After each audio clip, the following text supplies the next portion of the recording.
য'ত পাতিব সেই এৰিয়াটোৰ নাম হ'ল চেৰেন নলা। এইটো চাওক, এইটো নলা। চ' চিমেণ্ট চাপৰি মানে চিমেণ্ট চাপৰিত হয়, ধেমাজি ডিষ্ট্ৰিক্টৰ চিমেণ্ট চাপৰিত পৰে। ডেকাপাম আৰু চিমেণ্ট চাপৰিৰ মাজতে চেৰেন নলাটো আছে। চ' এই চেৰেন নলাৰ ওপৰতেই পাতিব আৰু ইটো পাৰে আৰু সিটো পাৰে। হে গাইজ, চ' এইটো ধুনীয়া এটা জেগা। মই ভিডিঅ'টোৰ মাজৰ পৰাই আৰম্ভ কৰিছোঁ। মানে কথা ক'বলগীয়া আছে, সেইকাৰণে ভিডিঅ'টো বনাইছোঁ আৰু। চ' এইফালে চাওক, মই প্ৰথমতে দেখাই দিছোঁ আপোনালোকে যে চাওক, শ্ৰীমন্ত শংকৰদেৱ সংঘৰ 92 সংখ্যক বাৰ্ষিক অধিৱেশন জুলাইত 2023 হ'ব। দিনাংক হ'ল 26, 27 আৰু 28 মাঘ 10, 11 আৰু 12 ফেব্ৰুৱাৰী। গাইজ, অলপ মই জানিব পৰা মতে এই যিটো আপোনালোকে চাইছে ইয়াত বেনাৰ দি থৈছে, 92 সংখ্যক শংকৰ সংঘৰ এটা মানে উৎসৱ পাতিব, য'ত ফেব্ৰুৱাৰী 10 তাৰিখৰ পৰা 10, 11, 12 তিনিদিনীয়া কাৰ্যসূচীৰে পাতিব। চ' মানে বহুত ডাঙৰকৈ পাতিব, বহুত ডাঙৰ এৰিয়াটো চাওক। এতিয়া ধান কাটি শেষ হোৱা নাই, যেতিয়া ধান কাটি শেষ হ'ব তাৰপাছত মানে প্ৰচেছটো আৰম্ভ কৰিব আৰু।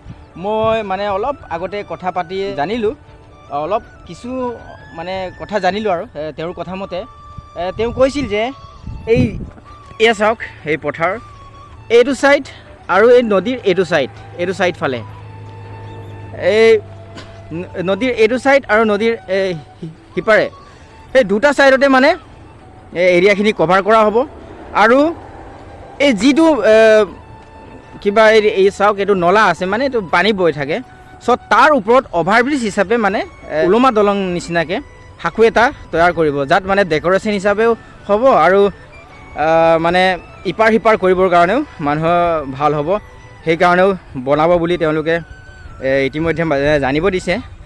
চ' বহুত ভাল লাগিব আৰু এৰিয়াটো মানে বহুত কভাৰ কৰিব। আৰু ইয়াত বহুত মানে মিনিষ্টাৰ আহিব আৰু নিশ্চয়কৈ, আৰু তেওঁলোকৰ কথা কোৱা মতে নিশ্চয়কৈ আমাৰ চিফ মিনিষ্টাৰ ছাৰে আহিব, লগতে স্থানীয় বিধায়ক আৰু সাংসদ হিচাপে তেওঁলোকেতো থাকিবই। য'ত পাতিব সেই এৰিয়াটোৰ নাম হ'ল চেৰেন নলা। এইটো চাওক, এইটো নলা। চ' চিমেণ্ট চাপৰি মানে চিমেণ্ট চাপৰিত হয়, ধেমাজি ডিষ্ট্ৰিক্টৰ চিমেণ্ট চাপৰিত পৰে। ডেকাপাম আৰু চিমেণ্ট চাপৰিৰ মাজতে চেৰেন নলাটো আছে। চ' এই চেৰেন নলাৰ ওপৰতেই পাতিব আৰু ইটো পাৰে আৰু সিটো পাৰে। চ' এইটো জেগাটো আপোনালোকে যদি কোনোবাই আহিবলৈ ইণ্টাৰেষ্ট, চ' তেওঁলোকে আহিব আৰু চাৰ্চ কৰি যে চিমেণ্ট চাপৰি বুলি। চ' চিমেণ্ট চাপৰিৰ চেৰেন নলাত এই অধিৱেশনখন পতা হয়। আহিব আপোনালোকে 10, 11 আৰু 12 ফেব্ৰুৱাৰী দিনাখন আহিব, আপোনালোকে চাব শংকৰ সংঘৰ।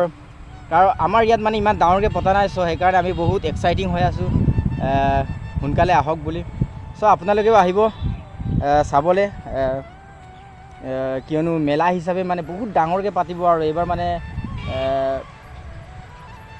কোৱা মতেতো বাজেটটো বহুত আছে, চ' সিহঁতৰ অফিচিয়েলিহে গম পায়, আৰু তথাপিও আমি আৰু অলপ জনামতে কৈ দিছোঁ আৰু। চ' ভিডিঅ'টো মানে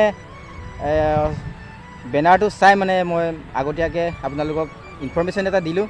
চ' আপোনালোকে যদি কোনোবাই চাব মানে ইণ্টাৰেষ্ট আছে, চ' তেতিয়াহ'লে আহিব আৰু আপোনালোকে ফেব্ৰুৱাৰী মাহত 10 তাৰিখৰ পৰা আৰম্ভ হ'ব।